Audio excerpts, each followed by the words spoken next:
நம்மளுக்கு வந்து காஞ்சிபுரம் வரதராஜர் கோயிலில் வந்துட்டு மந்தார இலையில் தாங்க செய்வாங்க. நான் அது மாதிரி அந்த தொன்னையில் தாங்க செஞ்சுருக்கேன். இதை எப்படி செய்யுதுன்னு பார்க்கலாம் வாங்க. இந்த மாதிரி காஞ்சிபுரம் இட்லி நல்லா சாஃப்டாக எப்படி செய்கிறதுன்னு பார்க்கலாம். பாருங்கள், இட்லி எவ்வளோ சாஃப்டாக வந்திருக்கு, நல்லா சூப்பராக வந்திருக்குங்க. இந்த மாதிரி இட்லி எப்படி செய்கிறதுன்னு பார்க்கலாம் வாங்க, வீடியோக்குள்ளே போகலாம். வணக்கம் நண்பர்களே, லக்ஷ்மி சமையலுக்கு உங்களை அன்போடு வரவேற்கிறேன். நம்ம வீடியோ இதுதான் ஃபஸ்ட் டைமாக பார்க்குறீங்கன்னா சப்ஸ்கிரைப் பண்ணிக்கோங்க, பெல் பட்டனை கிளிக் பண்ணிக்கோங்க. அப்போ தான் நான் போடுற வீடியோலாம் உங்களுக்கு உடனே வரும். வாங்க வீடியோக்குள்ளே போகலாம். இன்றைக்கி நம்ம செய்ய போகிறோன்னு பார்த்தீங்கன்னா காஞ்சிபுரம் இட்லி தாங்க. காஞ்சிபுரம் இட்லினாவே நம்ம வரதராஜர் பெருமாள் கோயிலில் பிரசாதமாக கொடுப்பாங்க. அந்த டேஸ்ட்டோடு நம்ம வீட்லேயே எப்படி செய்யுதுன்னு பார்க்கலாம்.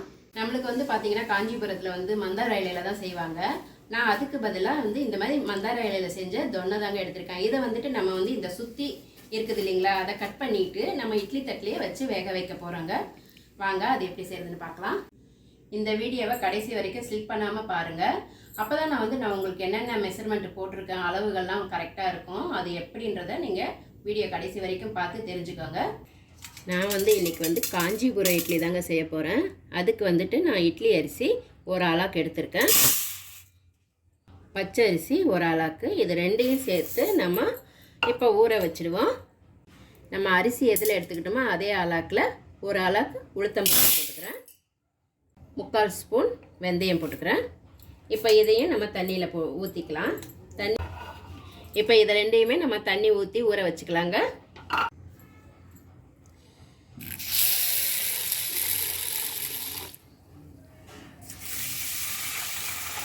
இப்போ வந்து இதை அப்படியே மூடி வச்சுக்கலாம். உளுந்து மட்டும் நான் வந்துட்டு ஒரு 3-4 வாட்டி நல்லா வாஷ் பண்ணிவிட்டு ஊற வச்சுக்கோங்க. எப்பயுமே உளுந்து ஊற போடும்போதே நம்ம கழுவிட்டு ஊற வச்சா அந்த கொலகொலப்பெல்லாம் அதுலேயே இருக்கும். இல்லைன்னா நம்ம ஊறிட்ட பிறகு கழுவுனீங்கன்னு வச்சுக்கோங்க, அந்த இதெல்லாம் போயிடும் நம்மளுக்கு கொலகொலப்பெல்லாம். அதனால் அது இருந்தால் தான் நல்லது.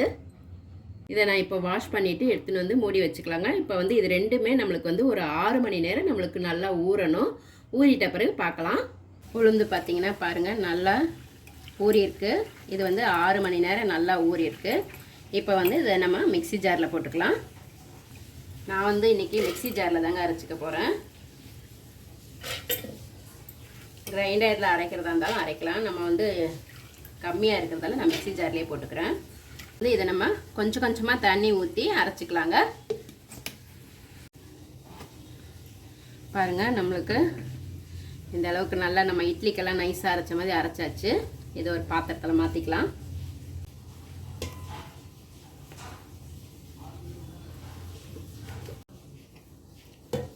இட்லி அரிசியும் பச்சரிசியும் சேர்ந்து ஒன்றா ஊறப்பட்டது, அதுவும் நல்லா ஊறிடுச்சுங்க. அதே தான் 6 மணி நேரம் நல்லா ஊறியிருக்கு. இதையும் நம்ம போட்டு மிக்சியில் கொஞ்சம் வந்து நம்ம வந்து இதை கொஞ்சம் குறைன்னு அரைச்சிக்கணும், நைஸாக அரைக்கக்கூடாது. அந்த மாதிரி அரைச்சிக்கலாம். இதில் வந்து கொஞ்சம் தண்ணி ஊற்றிக்கிறேன். இதை நல்லா நம்ம அரைச்சிட்டு வந்துடலாம் கொஞ்சம் குறைன்னு. இந்த மாவும் அரைச்சாச்சுங்க நல்லா. இப்போ வந்து அதே பாத்திரத்தில் நம்ம இதை உளுந்து ஊற்றுனதுலேயே இதையும் ஊற்றி ஒன்றா மிக்ஸ் பண்ணிக்கலாம்.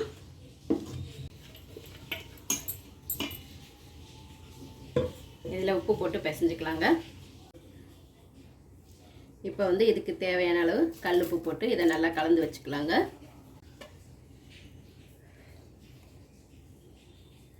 அவ்வளோதாங்க, நம்ம உப்பு போட்டு கலந்து வச்சாச்சு. இது வந்து நம்மளுக்கு ஒரு நைட்டு ஃபுல்லாக அப்படியே புளிக்கட்டுங்க. அப்போ தான் வந்து இட்லி நம்மளுக்கு ரொம்ப சூப்பராக சாஃப்டாக இருக்கும்.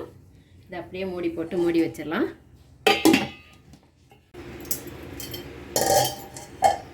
பாருங்க, நம்மளுக்கு மாவு நைட்டு வந்து அரைச்சி வச்சது கொஞ்சம் புளிச்சு வந்திருக்கு நல்லா. இப்போ வந்து இதுக்கு நம்ம தாளித்து கொட்டிக்கலாம். இதை வந்து நம்ம எவ்வளோ வேணுமோ அந்த அளவுக்கு கொஞ்சமாக ஒரு சின்ன பாத்திரத்தில் மாற்றிக்கலாம். நம்மளுக்கு எவ்வளோ வேணுமோ அந்த அளவுக்கு யூஸ் பண்ணிக்கலாங்க. அதில் தாளித்து கொட்டினா போதும். நான் வந்து கொஞ்சம் தேவையான அளவு மாவு எடுத்து வச்சுருக்கேங்க. இப்போ இதுக்கு நம்ம என்னென்ன தாளிக்கலான்றதை பார்க்கலாம் வாங்க. நான் ஒரு கடாயில் கொஞ்சமாக எண்ணெய் ஊற்றிக்கிறேங்க. கொஞ்சம் கடுகு போட்டுக்கிறேன், 1/2 ஸ்பூன் சீரகம், கருவேப்பிலை போட்டுக்கிறேன், கொஞ்சம் இஞ்சி போட்டுக்கலாம், இஞ்சி வந்து பொடியாக கட் பண்ணது. இப்போ வந்து இதுக்கு தேவையான அளவு மிளகு நான் ஒன்றும் பாதியமாக அடித்து வச்சுருக்கேன், அதை போட்டுக்கிறேன். நம்ம காரத்துக்கு தகுந்த மாதிரி போட்டுக்கலாம். நான் வந்து கட் பண்ணி சின்ன சின்னதாக பிச்சு வச்சுருக்கேன், அதையும் சேர்த்து நம்ம வறுத்துக்கலாம். முந்திரி வந்து நம்மளுடைய விருப்பம் தாங்க, எவ்வளோ வேணாலும் போட்டுக்கலாம். இதில் வந்து நம்ம இந்த சுக்கு பொடி அது வந்து ஒரு அரை ஸ்பூன் போட்டுக்கிறாங்க, ஒரு ஸ்பூன் கூட போட்டுக்கலாம். நான் வந்து சும்மா அந்த ஃப்ளேவருக்காக போடுறேன். இது எல்லாமே தாளித்து இதில் ஊற்றிக்கலாம்.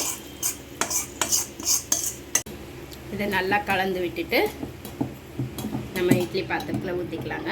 நம்ம காஞ்சிபுரம் இட்லினாவே இதில் மந்தார இலையில தாங்க ஊற்றுவாங்க. அது இதில் கொஞ்சம் பெருங்காயத்தூள் போட்டுக்கலாங்க. நம்ம தாளிக்கிறதுலே கூட போட்டுக்கலாம். நான் இந்த மாதிரி போட்டுக்கிறேன்.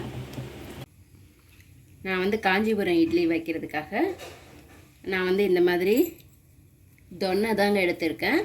இதுவும் வந்து நம்மளுக்கு மந்தார இலையில் செஞ்சது தான். அதனால் இதில் ஊற்றி நம்ம இந்த இட்லி தட்டில் தான் வச்சுக்க போகிறோம்.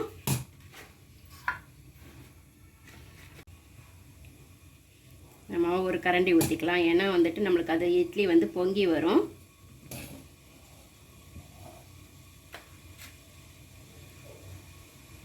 மாதிரி ஊற்றி வச்சுக்கிட்டு இப்போ வந்து தண்ணி நல்லா கொதிக்குதுங்க இட்லி பாத்திரத்தில், அதில் வச்சுக்கலாம்.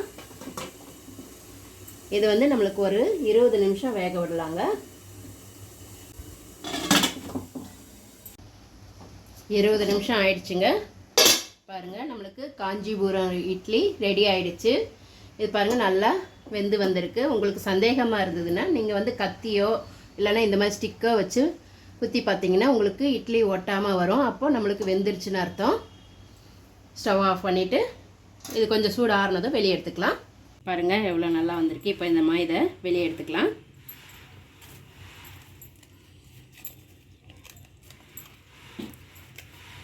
நம்மளுக்கு காஞ்சிபுரம் இட்லினாவே வந்துட்டு மந்தார இலையில் ஊற்றுறதான் எல்லாமே டேஸ்ட்டாக இருக்கும் அப்படி சொல்லுவாங்க. நான் அதுக்கு பதிலாக தான் இந்த மாதிரி தொன்னையில் எடுத்துருக்கேன். இதுவும் நம்மளுக்கு அந்த இலையில் செஞ்சது தான். இல்லைன்னா நம்ம ஆர்டினரி நம்ம இட்லி தட்டில் கூட ஊற்றி வச்சுக்கலாங்க. இதில் ஊற்றி வச்சா கொஞ்சம் ஃப்ளேவராக இருக்குன்னு சொல்லுவாங்க, நல்லாயிருக்கும். பாருங்கள் இவ்வளோ சூப்பராக வந்திருக்குன்னு, நல்லா சாஃப்டாக இருக்குது.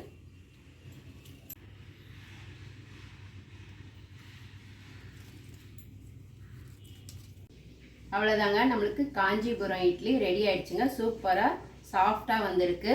பாருங்கள், நம்ம வந்து இதுக்கு தொட்டுக்க நம்ம எது வேணாலும் தொட்டுக்கலாங்க. சட்னி, சாம்பார், இட்லி, மிளகா பொடி, அப்படி இல்லைன்னா கூட நம்ம வெறுமனே கூட சாப்பிட்லாங்க. ஏன்னா இதில் நம்ம எல்லாருமே போட்டிருக்கோம், அதனால் வெறுமனே சாப்பிட்டாலும் நல்லா டேஸ்ட்டாக இருக்கும். நீங்களும் உங்கள் வீட்டில் ட்ரை பண்ணி பாருங்கள். எப்படி இருந்ததுன்னு கமெண்ட்டில் சொல்லுங்கள்.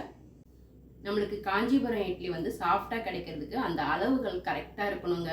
அப்போ அந்த மெஷர்மெண்ட் வந்து உங்களுக்கு நீங்கள் அளவாக கரெக்டாக எடுத்துக்கிட்டிங்கன்னா உங்களுக்கு இந்த மாதிரி சாஃப்டான இட்லி கிடைக்கும். அவ்வளோதாங்க. அடுத்த வீடியோவில் வேறு ஒரு டிஷ்ஷோட சந்திக்கிறேன். நன்றி, வணக்கம்.